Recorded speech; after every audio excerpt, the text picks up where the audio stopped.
많은 사람들은 이렇게 말하죠. 테더는 달러의 엄청난 강세 요인으로 작동할 거다. 솔직히 말하면 그들은 전 세계 곳곳에서 미국의 재무부 C코인을 사줄 새로운 세대의 호구들, 즉 새로운 달러 매수자들을 찾아냈거든요. And then we project the impact on the US budget. 그럼 이제 이걸 바탕으로 미국 정부 예산에 어떤 영향을 미칠지를 계산해 보겠습니다. 그런데도 그 효과는 고작 국가부채를 10년 동안 약 3.5조 달러, 즉 전체의 4.5% 줄이는 수준에 불과합니다. 어느 나라의 통화가 붕괴하고 그 나라의 사람들이 테더를 쓰기 시작할 때 그건 곧 그 나라의 중앙은행이 미국 국채를 사줄 수요를 줄이는 효과를 가져옵니다. 다시 말해서 그건 새로운 수요가 아니라 기존 수요의 이동일 뿐입니다. 여러분, 우리 주변에 있는 많은 사람들이 미국의 트럼프 정권 출범 이후에 암호화폐에 대한 친화적인 정책들과 법안들이 통과되고 관련 트레저리 기업이나 다양한 서비스들이 등장하다 보니까 비트코인에 대한 부정적인 인식이 많이 개선된 걸 보실 수 있었을 텐데요. 하지만 이런 환경 속에서도 결국 비트코인이 아닌 엉뚱한 방향으로 가면서 이런 얘기를 하시는 분들이 많습니다. 야, 비트코인이 짱인 거 같지? 미국 정부의 선택은 스테이블 코인이라니까. 비트코인은 그냥 들러리야. 전 세계가 달러 기반 스테이블 코인으로 재편성되고 있는 거 모르겠냐? 비트코인은 그냥 디지털 금이고 결제 수단은 스테이블 코인이 미래라니까. 테더가 미국 국채 계속 사주면서 미국은 새로운 국채 수요를 뚫었는데 비트코인이 대안으로 성장하겠냐? 아이고, 어느 세월에. 이런 얘기를 많이 들으셨죠? 그리고 이런 얘기를 듣다 보면 이 말도 맞는 거 같은데. 반박을 못 하겠네. 이렇게 되는 분들도 계실 테고요. 자, 그래서 준비했습니다. 이번 영상은 비트코이너들에게 가장 유명한 책인 비트코인 스탠다드, 국내 출판명 달러는 왜 비트코인을 싫어하는가, 그리고 피아 스탠다드의 저자이자 오스트리아 학파 경제학에 기반한 비트코인 경제학자인 사이페딘 아모스의 강연 내용입니다. 지난 비트코인 컨퍼런스에서 사이페딘 아모스는 달러 기반 스테이블 코인인 테더의 발전이 결국 미국의 부채 문제 해결에 큰 도움이 안 될 뿐만 아니라 오히려 비트코인의 성장을 촉진하는 결과를 가지고 온다고 말했는데요. 그는 왜 테더가 달러의 아군이 아니라 비트코인의 트로이 목마라고 했는지 지금 바로 그의 연설을 함께 들어보시죠. Let's go! Thank you everybody for coming out, and thank you to the organizers for having me. It's a pleasure and an honor to be here. 감사합니다. 여러분 모두 와주셔서 감사드리고 이 자리를 마련해 주신 주최 측에도 진심으로 감사드립니다. 오늘 이 자리에 서게 돼서 정말 기쁘고 영광입니다. 오늘 제가 이야기할 주제는 비트코인과 달러, 그 중에서도 특히 테더에 관한 이야기입니다. 많은 사람들은 이렇게 말하죠. 테더는 달러의 엄청난 강세 요인으로 작동할 거다. 어느 정도는 일리가 있습니다. 솔직히 말하면 그들은 전 세계 곳곳에서 미국의 재무부 C코인을 사줄 새로운 세대의 호구들, 즉 새로운 달러 매수자들을 찾아냈거든요. 그런 걸 보면 언뜻 보기엔 테더가 달러의 강세 요인처럼 보일 수도 있죠. 하지만 저는 오늘 정말로 그게 얼마나 강세인지 조금 더 들여다보려고 합니다. 그래서 한번 계산을 해보죠. 가상의 시나리오를 한번 세워봅시다. 테더가 앞으로 10년 동안 100배 성장한다고 가정을 해보죠. 그건 연평균 성장률로 따지면 매년 약 60% 성장하는 셈입니다. 그렇게 된다면 2035년쯤 테더의 시가총액은 약 20조 달러에 이르게 됩니다. 그럼 이제 테더가 계속해서 그 자산의 약 80%를 미 재무부 채권에 투자한다고 가정해 봅시다. 현재는 단기채 위주로만 매입하고 있지만 앞으로는 만기 전 구간, 즉 일드 커브 전체에 걸쳐서 다양한 만기의 채권들을 사들인다고 가정해 보자고요. 그리고 그게 실제로 미국의 재정과 금리에 어떤 영향을 미칠지 추정하기 위해서 저는 지금까지 발표된 여러 연구들을 참고했습니다. 즉 양적 완화가 진행됐을 때 국가부채의 10%를 매입하면 수익률이 얼마나 떨어지는가, 이런 관계들을 분석한 논문들이죠. 일반적으로 연구들을 보면 국가부채의 10%를 매입할 때마다 채권 금리는 약 0.25에서 0.5% 정도 하락한다는 결론이 나옵니다. 하지만 저는 오늘 계산에서는 가장 낙관적인 시나리오를 쓰겠습니다. 즉 10%를 사면 금리가 1% 내려간다고 가정하죠. 이건 거의 최대한의 긍정적인 가정입니다. So if we assume this is the case and then we project the impact on the US budget, 그럼 이제 이걸 바탕으로 미국 정부 예산에 어떤 영향을 미칠지를 계산해 보겠습니다. 현재 미국의 국가부채는 약 35조 달러, 그리고 연간 재정 적자는 약 2조 달러 수준입니다. 그럼 이제 앞으로 10년 동안 부채와 적자, 그리고 국가의 각종 채무가 지난 10년 동안 증가했던 속도와 똑같은 비율로 계속 증가한다고 가정해 봅시다. 그런데 사실 이렇게 가정하는 건 매우 보수적인 전제입니다. 왜냐하면 실제로는 앞으로의 10년이 그 이전보다 훨씬 더 급격하게 오를 가능성이 높기 때문이죠. 저는 이미 코로나 이후에 새로운 기준, 즉 뉴노멀이 생겼다고 생각합니다. 그리고 현재 행정부의 지출 행태를 보면 그 뉴노멀을 완전히 인정하고 있다는 게 분명하죠. 즉 코로나 이전처럼 재정적으로나 통화적으로 조심스럽고 절제된 정책 기조는 이제 더 이상 돌아오지 않는다는 겁니다. 지금의 정부는 그 시절보다 훨씬 더 무책임한 지출 구조를 유지하고 있죠. 그리고 현실을 보면 그들은 재정을 줄일 생각이 없습니다. 적자를 줄이겠다고는 말하지만 실제로는 반올림 5차 수준의 감소밖에 없어요. 게다가 이제 앞으로는 새로운 전쟁들까지 여러 곳에서 동시에 벌어질 가능성이 높습니다. 이스라엘은 지금 더 많은 땅을 원하고 있죠. 그리고 그들은 전쟁을 꽤 좋아합니다. 한동안 미국은 큰 전쟁을 치르지 않았으니까 이제 다시 새로운 전쟁이 일어날 가능성이 높습니다. 그런 상황들을 감안하면 앞으로 10년 동안 미국의 재정 상황은 훨씬 더 악화될 것이라는 게 명확합니다. 게다가 여기에 관세 정책과 그 부작용까지 겹치겠죠.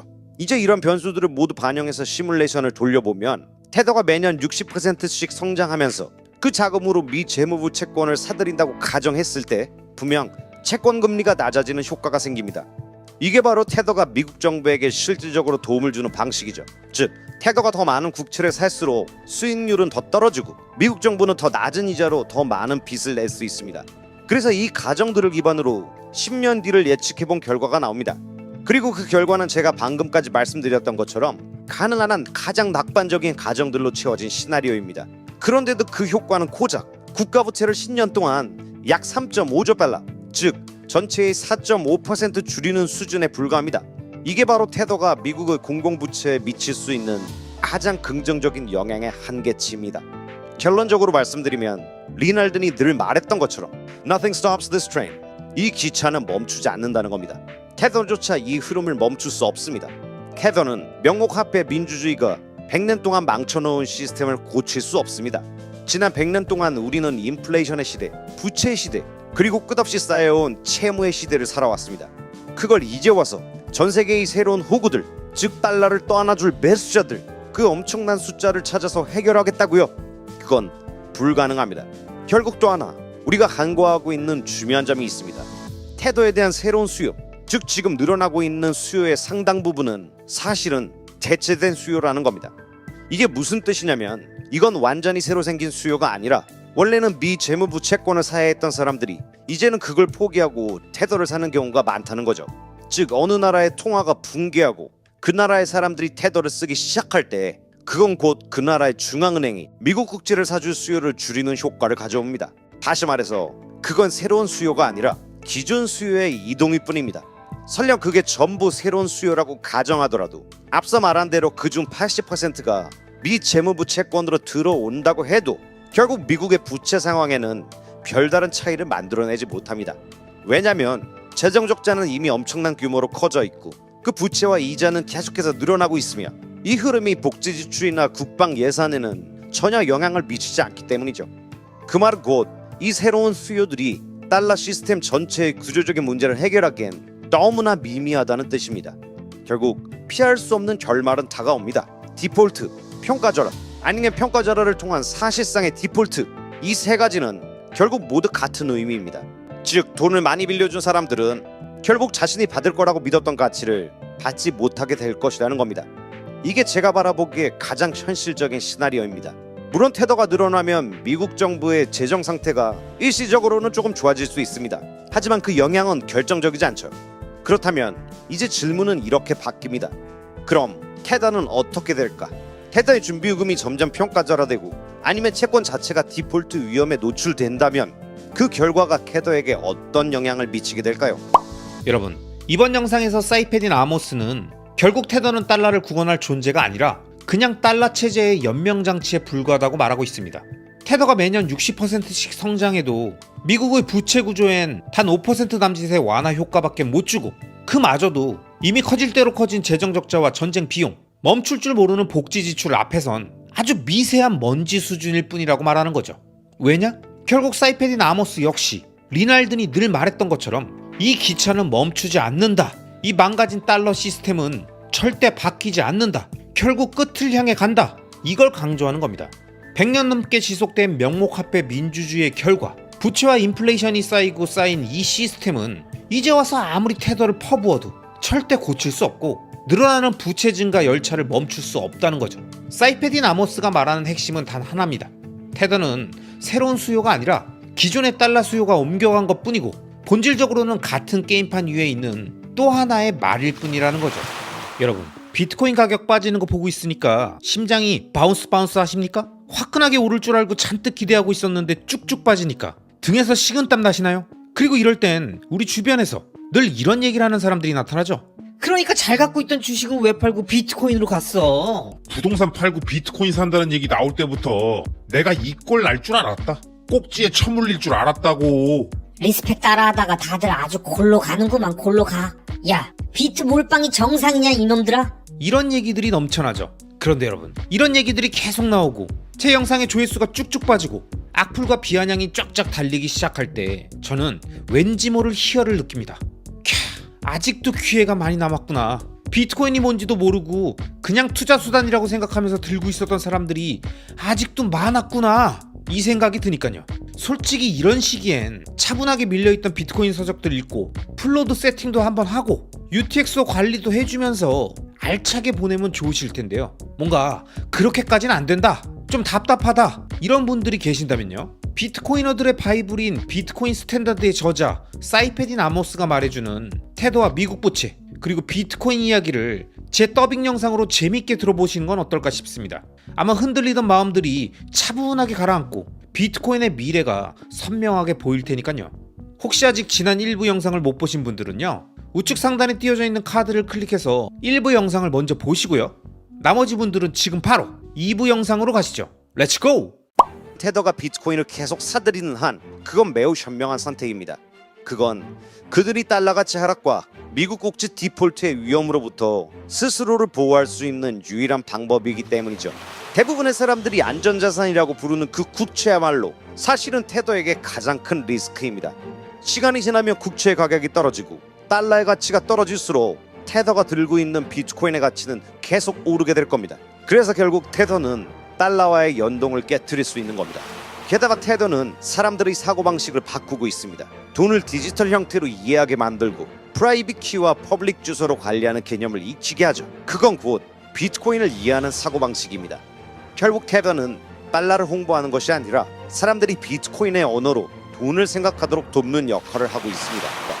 이게 제가 바라보기에 가장 현실적인 시나리오입니다. 물론 테더가 늘어나면 미국 정부의 재정 상태가 일시적으로는 조금 좋아질 수 있습니다. 하지만 그 영향은 결정적이지 않죠. 그렇다면 이제 질문은 이렇게 바뀝니다. 그럼 테더는 어떻게 될까?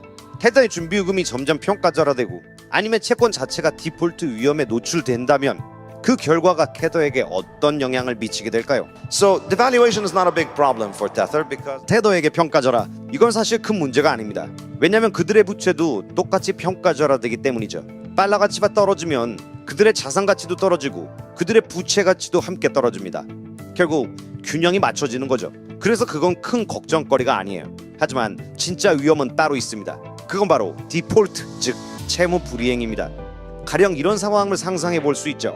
테더가 미국 국채를 엄청나게 사들였는데 어느 날 미국 정부가 이렇게 말하는 겁니다. 테더와 관련된 누군가가 범죄 거래와 연루됐다. 그러니 테더가 들고 있는 채권은 모두 무효다. 이건 말도 안 되는 얘기 같죠? 하지만 이미 러시아에 대해서 그렇게 말한 적이 있습니다. 언젠가 테더에게도 똑같은 일이 일어날 수 있는 거죠. 그런데 테더는 이걸 너무 잘 알고 있습니다. 그래서 이미 대비하고 있죠. 그들은 스스로를 보호하기 위해서 아주 영리한 선택을 했습니다. 그게 뭘까요? 모두가 결국 하게 될 그 선택. By doing the smart thing that everybody should be doing, which is buying Bitcoin. 바로 비트코인을 사들이는 겁니다. 지금 테더는 10만 개가 넘는 비트코인을 들고 있습니다. 그 가치는 100억 달러가 넘죠. 반면 그들이 가진 달러 자산과 미국 국채는 약 1200억 달러 규모입니다. 즉 비트코인보다 명목화폐 자산이 10배 이상 많은 상태인 거죠. 그런데 비트코인에 대해서 우리가 확실하게 아는 게 하나 있습니다. 그건 바로 비트코인은 넘버 고업 기술을 가지고 있다는 사실입니다. 반면 달러는 넘버 고 다운 기술을 가지고 있죠. 즉 한쪽은 계속 올라가고 다른 한쪽은 계속 내려갑니다.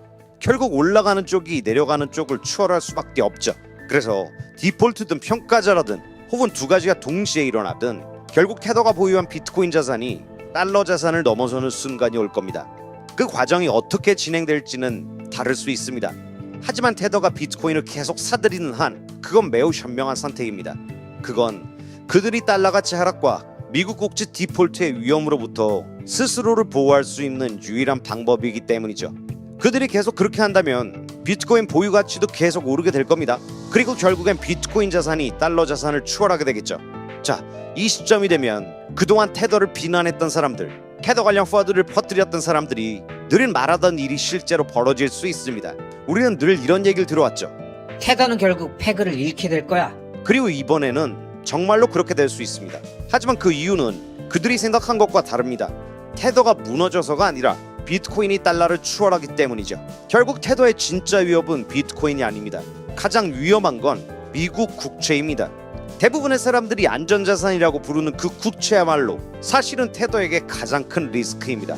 시간이 지나면 국채의 가격이 떨어지고 달러의 가치가 떨어질수록 테더가 들고 있는 비트코인의 가치는 계속 오르게 될 겁니다. 그래서 결국 테더는 달러와의 연동을 깨트릴 수 있는 겁니다. 하지만 그건 아래로 무너지는 게 아니라 위로 깨지는 것이죠. 어느 시점이 되면 테더는 자신의 가치를 재평가할 수 있습니다. 예를 들면 이렇게 말이죠. 이제 1테더는 1달러가 아니라 1.02달러로 교환할 수 있습니다. 그리고 그들은 그걸 계속 이어갈 수 있죠. 달러 가치가 떨어질 때마다 테더는 자신의 가치를 더 높게 재평가할 겁니다. 그렇게 되면 달러가 계속 평가절하되는 동안 테더는 오히려 상대적으로 안정적인 스테이블 코인처럼 보이게 될 겁니다. 그래서 만약 테더가 1테더는 1달러 플러스 연 1에서 2%의 이자를 준다고 제시한다면 그건 많은 사람들에게 달러보다 훨씬 더 매력적인 선택지로 보일 겁니다. 그 결과 새로운 순환이 시작되겠죠. 테더의 가치가 높아질수록 테더에 대한 수요가 늘어나고 달러 수요가 줄어들며 테더는 더 많은 비트코인을 사들이게 될 겁니다. 그리고 그 과정에서 비트코인의 가격은 더 높아지게 되죠. 여기서 중요한 점이 있습니다. 테더가 비트코인에 투자하는 비중은 아주 작지만 비트코인의 시장 규모가 미국 부채 시장보다 훨씬 작기 때문에 그들의 매입이 비트코인 가격에 미치는 영향은 훨씬 더 큽니다.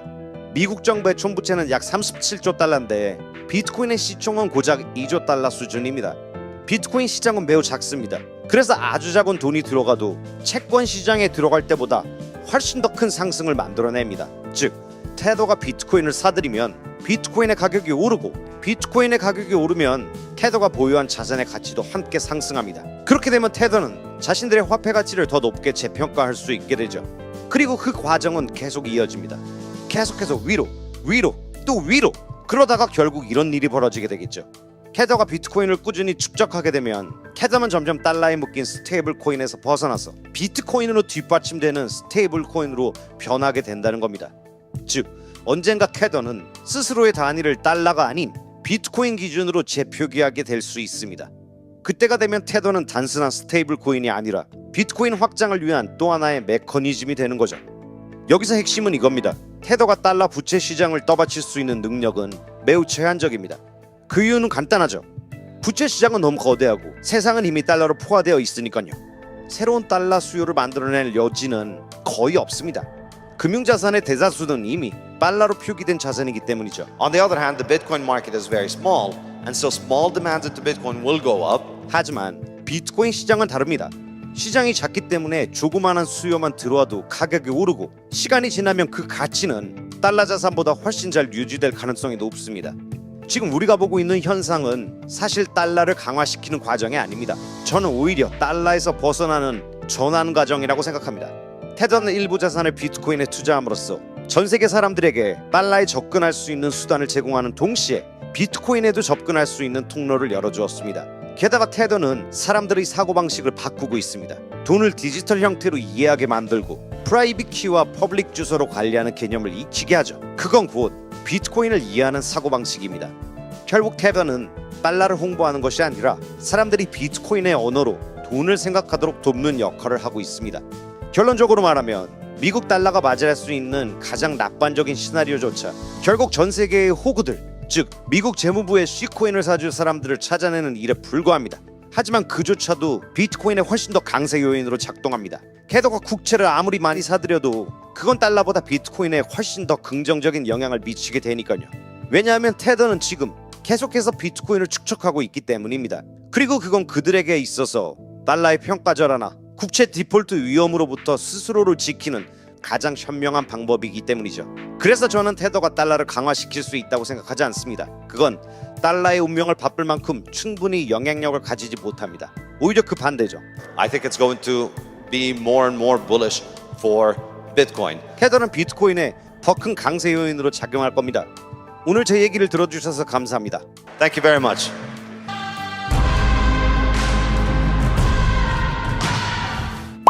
여러분, 사이페딘 아모스의 얘기를 다 들어보시니까 어떠신가요? 아직도 테더가 스테이블 코인이 비트코인 씹어먹고 미국 패권 강화해주고 달러 시스템의 문제를 싹 다 해결해줄 거라고 믿으십니까? 아니면 사이페딘 아모스가 말한 것처럼 테더의 미국 부채 해결 효과는 미비하고 시간이 지나면 지날수록 테더가 보유한 비트코인의 가치가 점점 커지고 달러의 가치가 점점 빠지면서 달러 기반이 아닌 비트코인 기반의 스테이블 코인으로 그 역할이 자연스럽게 재정립될 거라고 생각하십니까? 만약 사이페딘 아모스의 의견에 동의하시는 분들이라면 그런 분들은 현재 요동치는 가격에 그 어떤 반응도 하지 않게 되실 겁니다. 자신이 가격에 반응하는 이유는 미래를 확신하지 못하거나 시간 선호가 높아지는 자신만의 이유가 무조건 있기 때문이고요. 이러한 상태는 무조건 더 많이 공부해서 막연한 불안감을 없애고 단기적으로 매도해야 할 상황을 제거하는 게 중요합니다. 여러분, 늘 아는 만큼 보이고 보인 만큼 자신의 깜냥만큼 비트코인을 얻게 되니까요. 제 채널의 구독자님들이 많이 얻게 되시기를 바랍니다. 아시겠죠? 여러분, 혹시 비트코인에 대해서 이런 얘기를 들어보신 적 있으십니까? 비트코인은 너무 느린 거 아니야? 더 빠르게 계속 업데이트 해야지. 안 그러면 다른 코인들한테 뒤처지지. 지금도 비트코인을 처음 알게 된 분들이나 새로 나온 어떤 알트코인이 더 좋다는 사람들이 무조건 하게 되는 이 질문은 2017년에 있었던 비트코인 역사상 가장 큰 내분, 진짜 전쟁이라고 부를 수 있을 만큼 치열했던 블록 사이즈 전쟁, 이 이야기 속에서 정확한 답을 찾을 수 있습니다. 그래서 오늘은 그 치열했던 이야기를 여러분들께 들려드리면서 왜 비트코인만이 유일한 존재인지, 왜 이것만이 가치 있고 나머지 모든 알트코인이 장기적 우하향인지 이 점을 정확히 설명드리도록 하겠습니다. 우선 오늘 제가 설명드릴 이 주제는 이미 예전에 한번 소개해드렸던 책 비트코인 블록 사이즈 전쟁의 내용을 다뤘던 우측 상단에 띄어져 있는 영상을 통해서 한번 설명했었지만 오늘 영상에선 이 역사 속 내용을 최대한 어렵지 않게 쉽게 드라마처럼 몰입해서 보시면서 따라오실 수 있게 재미있게 설명해 보겠습니다. 그럼 지금 바로 그 역사의 순간으로 함께 가시죠. 렛츠고! 여러분, 2009년 사토시 나카모토가 비트코인을 처음 만들었을 때 비트코인의 거래 정보가 기록되고 저장되어서 체인으로 연결되는 데이터 블록 하나의 크기는 1MB로 제한되어 있었습니다. 그래서 그 당시 비트코이너 중에서는 지금이야 거래량도 적고 문제가 없어 보이지만 시간이 흐르고 사용자들이 몰리면서 블록이 꽉 차기 시작하면 거래가 지연되고 수수료는 치솟고 그러면서 점점 사용자들이 비트코인을 떠나게 되진 않을까 이런 걱정을 하기 시작했죠. 아니 그냥 블록 크기만 키우면 다 해결되는 거 아니야? 그리고 이런 생각들이 조금씩 퍼지고 있었습니다. 이와 관련해서 2015년 이때 등장한 사람이 바로 마이크 헌이라는 개발자였는데요. 이 사람은 굉장히 논리적이고 효율성을 중시하는 스타일이었습니다. 비트코인을 전 세계 결제 시스템으로 만들려면 1MB로는 안 됩니다. 8MB로 올려야죠. 그는 이렇게 말하면서 비트코인 XT라는 새로운 클라이언트를 만들었습니다. 그리고 이걸 같이 주도했던 게빈 안드레센도 비트코인 초기부터 사토시랑 같이 일을 했던 인물이었죠. 그 당시 레전드 개발자였던 두 사람이 주도해서 기존 비트코인을 업데이트하자고 나선 겁니다. 아마 그 당시 그들은 당연히 자신들의 생각대로 진행될 거라고 생각했겠죠. 그런데 이 추진에 문제가 생깁니다. 바로 다른 코어 개발자들, 그러니까 원래 비트코인 소스 코드를 관리했던 개발자들이 이걸 강하게 반대한 거죠. 그렇게 블록을 키우면 블록을 검증하는 노드를 돌릴 수 있는 사람들 줄어들어요. 그러면 결국 네트워크는 자금력 있는 몇몇 대기업의 손에 들어가게 될 겁니다. 그게 정말 우리가 지키려고 했던 비트코인이 맞습니까? 이런 주장을 하게 된 거죠. 여러분, 여기서 등장하는 노드라는 개념이 굉장히 중요한데요. 노드, 풀노드라는 건 블록체인의 모든 거래를 직접 검증하고 그 장부들을 실시간으로 다운받아서 하드에 보관하는 컴퓨터를 말하는데요. 이 풀노드를 전 세계에서 누구나 쉽게 돌릴 수 있어야 분산 네트워크로서 비트코인의 의미가 살아있는 거죠. 그런데 블록이 커지면 커질수록 풀노드 운영에는 더 많은 저장 공간이 필요해지고 이는 더 높은 사양의 컴퓨터가 필요해지기 때문에 개인들이 이걸 유지하는 게 점점 어려워진다는 겁니다. 그러니까 결국 이런 방식으로는 시간이 지나면 지날수록 돈이 많은 대기업들만 노드를 운영하게 되고 비트코인이 어느 순간 중앙화될 수도 있다는 걱정이 다른 코어 개발자들한테는 있었던 거죠. 이런 기술적 철학적 충동이 깊어지면서 비트코인 커뮤니티는 점점 양쪽으로 갈라지게 되었는데요. 속도를 중시하는 확장 진영인 빅블로커, 그리고 탈중앙성을 지키려는 보수 진영인 스몰 블로커, 이렇게 2015년부터 시작된 이들의 갈등은 2017년에 정점을 찍습니다. 그해 비트코인 관계 기업, 거래소, 채굴자들이 뉴욕에 모여서 자기들끼리 뉴욕 협약이라는 걸 발표합니다. 스몰 블로커들이 말하는 가벼운 업그레이드인 세그윗이라는 것도 기술적으로 도입하고요. 동시에 빅블로커들이 원하는 블록 크기도 이참에 2MB로 올립시다. 이 협정의 내용은 겉으로 보면 절충안처럼 보였지만요. 중요한 문제는 정작 노드 운영자 커뮤니티의 의견이 전혀 반영되지 않았었다는 거죠. 그렇다 보니까 풀노드 운영자들은 직접 이 사안에 나서기 시작합니다. 그리고 그때 등장한 게 바로 UASF, 즉 사용자 주도 소프트 포크입니다. 풀노드를 돌리는 유저들은 이렇게 선언합니다. 우리는 8월 1일부터 세그윗 업그레이드가 적용되지 않은 블록은 모두 거부하겠습니다. 한마디로 채굴자들이 만든 블록이 마음에 안 들면 그냥 안 받아주겠다고 하는 거죠. 처음엔 채굴자들이 웃었죠. 니들이 뭔데? 이런 분위기였어요. 하지만 점점 전 세계의 사용자 노드들이 이 전략에 동참하면서 상황이 달라집니다. 채굴자 입장에서는 블록을 만들어봤자 그게 노드 운영자들한테 유효 블록으로 인정받지 못하면 아예 비트코인 보상도 못 받고 정기료만 날리는 구조가 되어버리는 거예요. 결국 빅블로커 진영은 타협을 하지 않으면 자신들이 만든 체인이 버려질 위기에 몰리게 됩니다. 이런 식으로 노드 운영자들이 채굴자들을 압박하면서 전면전이 코앞까지 다가오게 되었습니다. 그리고 마침내 2017년 8월 1일 비트코인은 두 개의 체인으로 갈라지게 됩니다. 하나는 기존 비트코인 방식 그대로에서 세그윗을 도입해서 약간의 업그레이드를 하며 안정적인 길을 택한 비트코인, 다른 하나는 블록 사이즈를 8MB로 키우며 거래 속도를 최우선으로 선택한 비트코인 캐시. 그 당시 비트코인닷컴을 운영하던 유명 비트코이너였던 로저버는 이렇게 말했죠. 비트코인은 너무 느리고 비싸졌어요. 사토시가 만들자고 했던 건 누구나 빠르고 저렴하게 쓸 수 있는 디지털 현금이었습니다. 그게 바로 비트코인 캐시입니다. 하지만 이에 맞서 비트코인 코어 진영은 이렇게 말했습니다. 사토시가 정말 원한 건 어떤 국가도 어떤 기업도 비트코인의 규칙을 바꾸지 못하는 검열 불가능한 통화 시스템이었습니다. 이게 속도보다 훨씬 중요합니다. 결국 이러한 사상과 이념적 갈등으로 두 개로 갈라져 버린 비트코인은 이후 시장에서 철저한 검증을 받게 됩니다. 2017년 이후 꽤 시간이 지난 지금 비트코인은 지속적인 장기적 우상향 흐름을 보이며 미래로 향해 가고 있고, 비트코인 캐시는 장기적 우하향 그래프를 보여주고 있죠. 심지어 비트코인 캐시는 체인 분리 이후에도 여러 번 내부 분열을 겪으면서 다양한 코인으로 쪼개지기도 했습니다. 자, 여러분, 하나의 코드에서 시작해서 분리됐던 비트코인과 비트코인 캐시는 왜 이렇게 차이가 벌어졌을까요? 여기엔 비트코인의 성공에 매우 중요한 핵심 요인이 몇 가지 있습니다. 첫째는 네트워크 효과입니다. 체인 분리 이후에 지갑, 거래소, 개발자 생태계가 전부 비트코인에 몰렸었고요. 두 번째로는 보안도 중요했습니다. 비트코인의 시가총액이 크다 보니까 채굴자들도 비트코인에 더 몰렸고, 결과적으로 높은 해시레이트를 유지하면서 더 안정적인 체인이 됐으니까요. 마지막으로는 신뢰입니다. 비트코인은 계속 오리지널 비트코인이라는 명분을 지켜왔고, 아무리 강한 권력과 자금과 힘이 있더라도 비트코인의 속성은 그 누구도 쉽게 바꿀 수 없다는 불변성을 역사 속에서 보여줬기 때문에 ETF나 기관 투자자들의 자금도 비트코인에만 관심을 가졌으니까요. 결국 지난 2015년에서 17년에 걸친 이 블록 사이즈 전쟁은 단순한 기술 싸움이 아니라 비트코인의 철학과 정체성을 어떻게 지키느냐에 대한 싸움이었고요. 그게 시장의 선택으로 이어진 겁니다. 여러분, 만약 여러분이 솔직하게 그때 그 자리에 있었다면 어떤 선택을 하셨을 것 같으세요? 속도와 편리함을 선택한 빅블로커 진영? 아니면 탈중앙화와 신뢰를 끝까지 지키려고 했던 스몰 블로커 진영? 아마 그 당시엔 많은 비트코이너 분들도 판단이 어려웠을 겁니다. 우리가 지금 와서 무엇이 비트코인의 핵심 가치인지 정확히 깨닫고 인지하고 있는 건 이런 역사 속의 증명이 있었기 때문일 테니까요. 자, 그럼 마지막으로 오늘 설명드린 비트코인 블록 사이즈 전쟁의 역자인 넷달바님의 생각을 한번 들어보겠습니다. 넷달바님, 이 채널의 많은 구독자님들이 궁금해하실 것 같은데요. 블록 사이즈 전쟁이 우리에게 왜 중요한 건가요? 블록 사이즈 전쟁은요, 비트코인 역사 중 있었던 매우 중요한 사건 중 하나입니다. 왜 중요한지에 대해 정말 많은 이유가 있지만 딱 하나만 꼽으라면 바로 비트코인의 본질은 무엇인가? 비트코인의 DNA는 무엇인가? 비트코인은 왜 존재하는가와 같은 어떤 철학적인 질문, 비트코인 정체성에 대한 전쟁이었기 때문인데요. 그저 단순한 기술적인 논쟁 같은 게 아니었고 비트코인을 다르게 이해한 두 집단이 서로 전혀 다른 미래를 그리고 근 3년간 죽도록 치고받고 싸웠던 전쟁, 종교 전쟁을 생각하시면 딱 맞습니다.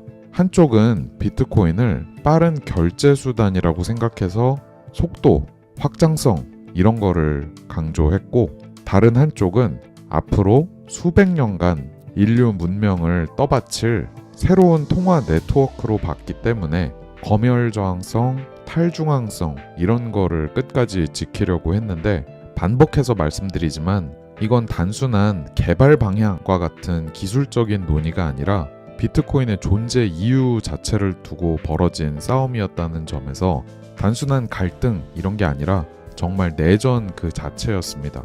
그리고 그 내전을 겪고 살아남은 결과물이 지금 우리가 보고 있는 비트코인이거든요. 그럼 이 책을 읽고 나서 구독자님들이 꼭 가져가야 할 핵심 메시지가 있다면 뭘까요?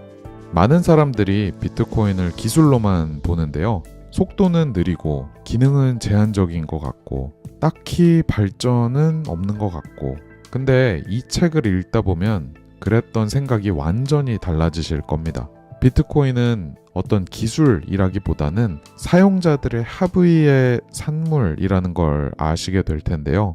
어떤 카리스마 있는 리더, 뭐 그게 사토시일 수도 있고 마이클 세일러일 수도 있고 뭐 트럼프일 수도 있고 그런 사람들이 야 비트코인 앞으로 이렇게 하자 한다고 되는 게 아니라 전 세계 수많은 비트코인 사용자들이 우리는 이렇게 비트코인을 쓰겠다 라고 함께 선택한 결과물이 비트코인이구나 이런 거를 느끼게 되실 거예요. 다시 말해 비트코인의 핵심은 기술적으로 얼마나 우월하냐 이런 것보다는 신뢰와 합의를 기반으로 함께 만들어가는 어떤 살아있는 시스템이구나 이런 걸 느끼시게 될 겁니다. 그럼 넷달바님은 이 책을 누구한테 추천해주고 싶으십니까? 구독자님들마다 다 비트코인에 대한 이해도나 생각이 다르실 테니까요. 비트코인 입문자라면 이 책이 조금 벽이 있을 수 있어요. 왜냐하면 이 책은 비트코인에 대해 어느 정도는 그래도 개념이 잡혀있는 사람들에게 그 다음 스텝을 열어주는 책이거든요. 그래서 저는 보통 비트코인 스탠다드 혹은 이게 어렵다면 최소한 비트코인 낙관론이나 비트코인 백서 해설의 앞부분만이라도 먼저 읽으신 다음에 이 책 블록 사이즈 전쟁을 접하시는 걸 추천드려요. 그러면 왜 비트코인 블록 사이즈 전쟁이 중요한 건지, 왜 지금의 비트코인이 그렇게 작동하고 있는지를 퍼즐 맞추시듯 이해하실 수 있을 겁니다. 비트코인의 본질을 한층 더 깊게 보고 싶으신 분들 정말 강력하게 추천드립니다. 자, 그럼 마지막 질문입니다. 어쩌면 가장 중요한 질문일 수도 있는데요. 왜 지금 이 시점에 이 책이 다시 중요하다고 생각하십니까? 이런 얘기들이 있잖아요. 비트코인은 너무 느리다. 확장성 떨어진다. 뭐 다른 블록체인 프로젝트들처럼 혁신이 없다. 아니면 국가가 막을 수도 있다. 미국이 가만두지 않을 거다. 누군가 다 독점했다.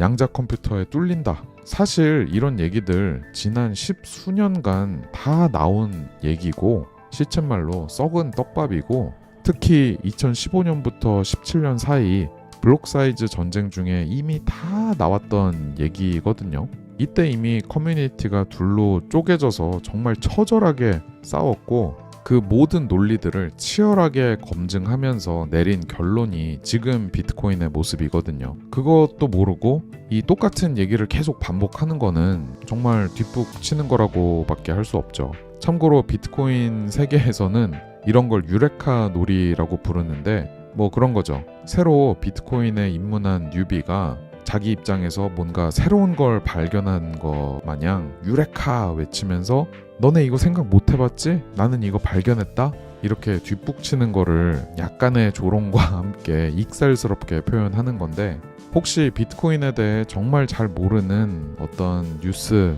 뭐 미디어 이런 데에서 떠드는 이야기를 들으시고 정말 비트코인 저런 문제가 있나 보다 라는 생각이 드신 분이라면 이게 얼마나 뒷북인지 이 책 읽어보시면 바로 답이 나올 겁니다. 네, 넷달바님 말씀 감사합니다. 여러분, 오늘은 비트코인 역사 속에서 가장 치열하고 중요했던 순간인 블록 사이즈 전쟁의 내용을 자세히 설명드렸습니다. 비트코인의 가치를 진정으로 이해하고 더 깊게 들어가고 싶으신 분들이라면 꼭 한번 읽어보시기를 추천드리고요.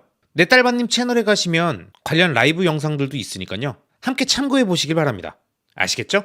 그럼 오늘도 끝까지 시청해주신 모든 구독자님들을 리스펙합니다.